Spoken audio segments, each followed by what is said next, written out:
آج کی اس ویڈیو کے اندر ہم آپ کو بیان کریں گے کہ جب میت کے ورثہ اس کو قبر کے اندر دفنا کر چلے جاتے ہیں تو قبر کے ابتدائی 24 گھنٹوں کے اندر میت کے ساتھ کیا ہوتا ہے، اور جب میت کے ورثہ میت کو دفنا کر واپس آ جاتے ہیں تو ایک فرشتہ ایک مٹھی بھر ان کے اوپر پھینکتا ہے تو ان سے کیا کہتا ہے، اور قبر کی پہلی رات کیسی ہوتی ہے۔ پیارے دوستو، یہ امر یقینی ہے کہ ہر ایک نے موت کا ذائقہ چکھنا ہے، جس طرح کہ اللہ تبارک و تعالیٰ قرآن پاک میں فرماتا ہے ہر جاندار نے موت کا ذائقہ چکھنا ہے۔ جو یہاں پر آیا ہے اس نے ایک نہ ایک دن واپس ضرور جانا ہے، اور مرنے کے بعد انسان کی پہلی منزل قبر ہوتی ہے۔ ایک حدیث شریف کا مفہوم ہے، حضور اکرم صلی اللہ علیہ وسلم نے ارشاد فرمایا،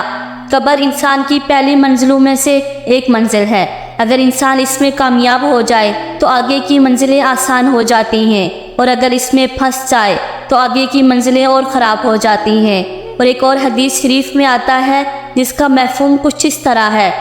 حضور نبی کریم صلی اللہ علیہ وسلم نے ارشاد فرمایا، اللہ تبارک تعالیٰ کی طرف سے قبروں پر ایک فرشتہ معین ہے۔ جب میت کو دفن کیا جاتا ہے تو وہ اس کی قبر کی مٹی کو ہموار کرتا ہے، اور لوگ واپس جانے کے لیے مڑتے ہیں تو قبر سے ایک مٹی بھر مٹی لے کر لوگوں پر پھینکتا ہے اور کہتا ہے، اپنی دنیا کی طرف واپس چلے جاؤ اور اپنے مرنے والے کو بھول جاؤ۔ پیارے دوستو، حضرت علی رضی اللہ تعالیٰ عنہ نے ارشاد فرمایا کہ میں نے نبی کریم صلی اللہ علیہ وسلم کو یہ فرماتے ہوئے سنا کہ انسان کی مشکل ترین رات قبر کی پہلی رات ہوتی ہے، کیونکہ جب اس کے دوست، احباب، رشتہ دار، اولاد اس کو دفنا کے چلے جاتے ہیں اور تو وہ انسان روتا رہتا ہے، ہر ایک دوست کے پاس آتا ہے، اسے روکنے کی کوشش کرتا ہے، مجھے چھوڑ کے نہ جاؤ، لیکن افسوس اس کی آواز کوئی نہیں سنتا۔ تب وہاں پر قبرستان میں ہر کوئی اکیلا رہ جاتا ہے، تب ہمارا سامنا ان فرشتوں سے ہوتا ہے جو ہمارے اعمال ہوتے ہیں۔ اب وہ کس شکل میں ہمارے پاس آتے ہیں، اچھے یا برے، اس کے بارے میں کوئی کچھ نہیں کہہ سکتا۔ تب وہ ہم سے اس دنیا میں گزاری ہوئی زندگی کے متعلق سوال کریں گے، جن سوالوں کے جواب ہماری زندگی میں موجود ہیں جب تک ہم سانس لے رہے ہیں۔ ایک اور حدیث شریف میں آتا ہے جس کا مفہوم کچھ اس طرح ہے، رسول اکرم صلی اللہ علیہ وسلم نے ارشاد فرمایا، تم قبرستان جایا کرو، کیونکہ قبرستان موت کو یاد دلاتا ہے، اس سے عبرت حاصل ہوتی ہے۔ میں نے اپنے رب سے اپنی والدہ کی قبر پر جانے کی اجازت مانگی تھی، مجھے اس کی اجازت مل گئی، لہٰذا تم بھی قبرستان جایا کرو، اس سے دنیا سے بے رغبتی پیدا ہوتی ہے اور آخرت یاد آتی ہے۔ حضرت سیدنا سعید بن مسیب رضی اللہ تعالیٰ عنہ فرماتے ہیں، ایک مرتبہ ہم مولائے کائنات شیر خدا حضرت علی رضی اللہ تعالیٰ عنہ کے ہمراہ مدینہ منورہ کے قبرستان گئے۔ حضرت علی رضی اللہ تعالیٰ عنہ نے قبر والوں کو سلام کیا اور فرمایا، اے قبر والوں، تم اپنی خبر بتاؤ گے یا ہم تمہیں بتائیں؟ سعید بن مسیب رضی اللہ تعالیٰ عنہ فرماتے ہیں کہ ہم نے قبر سے وعلیکم السلام کی آواز سنی، اور وہ کوئی کہنے والا کہہ رہا تھا، اے امیر المومنین، آپ ہی خبر دیجئے ہمارے مرنے کے بعد دنیا میں کیا ہوا۔ حضرت علی رضی اللہ تعالیٰ عنہ نے ارشاد فرمایا، سن لو، تمہارے مال تقسیم ہو گئے، تمہاری بیویوں نے دوسرے نکاح کر لیے، تمہاری اولاد یتیموں میں شامل ہو گئی، جس مکان کو تم نے مضبوط بنایا تھا اس میں تمہارے دشمن آباد ہو گئے۔ پھر حضرت مولا علی رضی اللہ تعالیٰ عنہ نے ارشاد فرمایا، اب تم اپنا حال سناؤ۔ یہ سن کر ایک قبر سے آواز آنے لگی، اے امیر المومنین، ہمارا کفن پھٹ کر تار تار ہو گئے، ہمارے بال جڑ کے منتشر ہو گئے،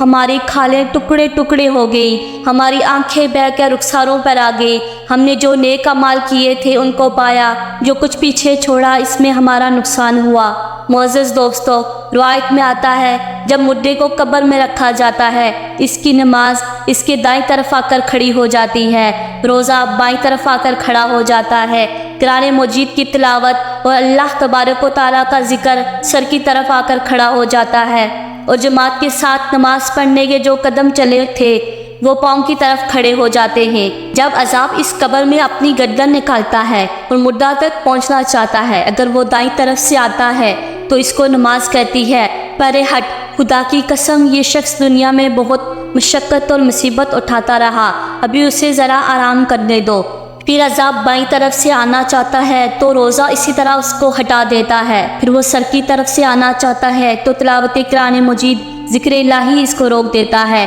اور اسے کہتے ہیں ادھر تیرا راستہ نہیں۔ غرض یہ کہ وہ جس طرف سے بھی آنا چاہتا ہے اس کو راستہ نہیں ملتا، لہٰذا وہ عذاب عاجز اور کمزور ہو کر واپس چلا جاتا ہے۔ اس کے بعد صبر جو ایک کونے میں کھڑا ہوتا ہے ان کی عبادتوں سے کہتا ہے میں تو اس انتظار میں تھا اگر کسی طرف سے عبادتوں میں کچھ کمزوری ہو جاتی ہے تو میں اس کی طرف سے ہمدردی کروں گا، مگر الحمدللہ تم نے مل کر اس کو دفع کر دیا، لہٰذا میں اعمال کو تولنے کے ترازو میں اس کے کام آؤں گا۔ پیارے دوستو، جب میت کو قبر میں دفنا کر اس کے وسع چلے جاتے ہیں تو قبر میں دو فرشتے جن کو منکر اور نکیر کہا جاتا ہے آتے ہیں، جن کی آنکھیں بجلی کی طرح چمکتی ہیں اور آواز بادل کی طرح گرج کی ہوتی ہے، ان کے دانت گائے کے سینگوں کی طرح باہر کو نکلے ہوتے ہیں، ان کے منہ سے آگ کی لپٹیں نکلتی ہیں، بال اتنے بڑے بڑے ہوتے ہیں کہ پاؤں تک لٹکے ہوتے ہیں، ان کے ایک کندھے سے لے کر دوسرے کندھے تک اتنا فاصلہ ہے کہ کہیں دن تک چل کر مسافت کو ختم کیا جا سکتا ہے۔ مہربانی اور نرمی ان کے پاس نہیں ہوتی، لیکن یہ سختی کا معاملہ مومنوں کے ساتھ نہیں کرتے، بلکہ پھر بھی ایسی ڈراؤنی شکل و صورت کی ہیبت ہی کیا کم ہے۔ پیارے دوستو، ان دونوں کے ہاتھوں میں ایک بہت بڑا لوہے کا ہتھوڑا ہوتا ہے جس کو اگر تمام دنیا کے جن و انس بھی مل کر اٹھانا چاہیں تو اٹھانا تو درکنار اس کو ہلا بھی نہیں سکتے۔ وہ آ کر مردے سے کہتے ہیں بیٹھ جا، مردہ ایک دم سے اٹھ کر بیٹھ جاتا ہے اور کفن اس کے سر سے نیچے سرک جاتا ہے۔ وہ سوال کرتے ہیں تیرا رب کون ہے، تیرا دین کیا ہے، تیرا نبی کون ہے؟ اگر مردہ نیک اور مسلمان ہوتا ہے تو کہتا ہے میرا رب اللہ تبارک و تعالیٰ ہے جو واحد و لا شریک ہے، میرا دین اسلام ہے، میرے نبی حضرت محمد صلی اللہ علیہ وسلم ہیں۔ یہ سن کر وہ دونوں کہتے ہیں تو نے سچ کہا۔ تو اس کی قبر کی دیواروں کو سب طرف سے ہٹا دیا جاتا ہے جس سے وہ چاروں طرف سے موت وسیع ہو جاتی ہے۔ اس کے بعد فرشتے کہتے ہیں سر اٹھاؤ۔ مردہ جب اوپر کو سر اٹھاتا ہے تو اس کو ایک دروازہ نظر آتا ہے جس میں سے اس کو جنت نظر آتی ہے۔ وہ کہتے ہیں اے اللہ تبارک و تعالیٰ کے دوست، وہ جگہ تمہارے رہنے کی ہے اس وجہ سے کہ تم اللہ تبارک و تعالیٰ کی اطاعت کرتے تھے اور فرمانبرداری کرتے تھے۔ حدیث میں آتا ہے جس کا مفہوم کچھ اس طرح ہے کہ رسول اکرم صلی اللہ علیہ وسلم نے ارشاد فرمایا کہ قسم ہے اس ذات پاک کی جس کے قبضے میں میری جان ہے کہ مردے کو اس وقت ایسی خوشی ہوتی ہے کہ جو کبھی ختم نہیں ہوگی۔ اس کے بعد وہ فرشتے کہتے ہیں اپنے پاؤں کی طرف دیکھ۔ جب وہ دیکھتا ہے تو اس کو دوزخ کا دروازہ نظر آتا ہے جس سے دوزخ کا حال نظر آتا ہے۔ وہ فرشتے کہتے ہیں اللہ تبارک و تعالیٰ کے دوست، تو نے اس دروازے سے نجات پالی۔ اس وقت بھی بندے کی اس قدر خوشی ہوتی ہے جو کبھی ختم نہیں ہوگی۔ اس کے بعد اس کی قبر میں 70 دروازے جنت کے کھول دیے جاتے ہیں جن سے وہاں کی ٹھنڈی ہوا اور خوشبوئیں آتی رہتی ہیں اور قیامت تک وہ انہی بخاروں میں رہے گا۔ پیارے دوستو، کیسی خوش نصیب ہوگی وہ روح جس کے ساتھ اللہ تبارک و تعالیٰ اپنی مہربانی اور رحم و کرم کا سلوک فرمائے گا۔ ناظرین گرامی، دوسری طرف جب نافرمان، فاسق و فاجر، بدکار اور کافر شخص کو قبر میں رکھا جاتا ہے تو قبر اس پر تنگ ہو جاتی ہے، اس کی پسلیاں دوسری طرف سے پسلیوں میں گھس جاتی ہیں، اس پر کالے سانپ مسلط کر دیے جاتے ہیں جو اس کے ناک پاؤں سے کاٹنا شروع کر دیتے ہیں، یہاں تک کہ درمیان میں دونوں طرف کے سانپ آ کر مل جاتے ہیں۔ پھر اس کے پاس دو فرشتے جن کا نام منکر اور نکیر ہوتا ہے قبر میں آتے ہیں۔ وہ آ کر پوچھتے ہیں تیرا رب کون ہے، تیرا دین کیا ہے، تیرا نبی کون ہے؟ وہ ان کے ہر سوال میں جواب دیتا ہے میں کچھ نہیں جانتا۔ پھر وہ فرشتے اس کو اس قدر زور سے مارتے ہیں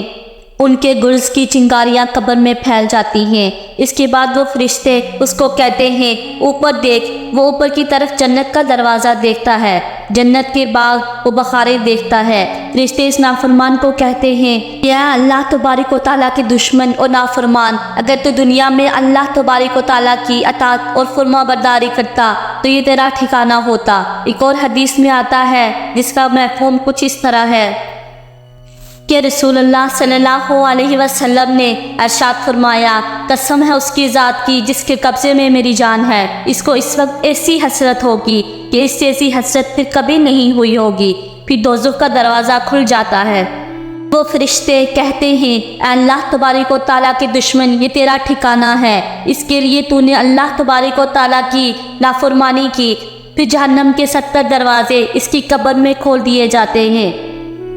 جن سے قیامت تک گرم ہوائیں اور دھواں وغیرہ اس کی قبر میں آتا رہتا ہے۔